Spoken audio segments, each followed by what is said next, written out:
kung ilan pa yung mga bakante para sa makaalis na tayo. Sisi, maraming masulisa.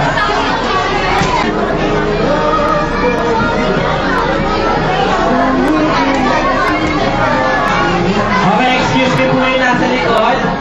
Ate, maupo na lang po muna. Yung mga walang upuan po, hanap po tayo upuan, marami po kayo sa likod.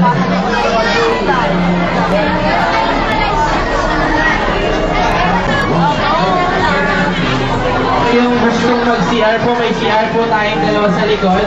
So, CR po muna tayo.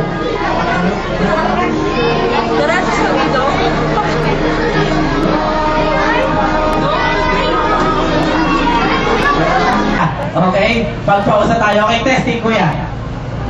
Yun! Kita nyo, okay, pag mumodel si kuya ngayon, pati si isa pang kuya. Okay, lakad tayo doon. Tapos ikaw rin, kuya, hindi dyan sa labas, malulunod din dyan. Okay, okay. Model muna. Okay, pagdating sa dulo, kuya, balik na tayo, ha? Okay, balik na tayo, kuya. Huwag ka na may pagharutan. Okay, patulong na lang po, kuya. Dekan.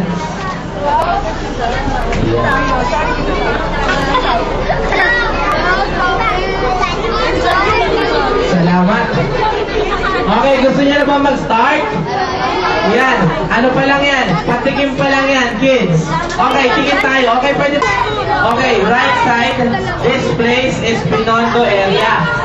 Sino nakakaalam ng Binondo area? Okay, alam ko, mami, daddy, kids. Nakapunta na kayo dyan. Nandyan yung 168. Divisoria. Tutuban.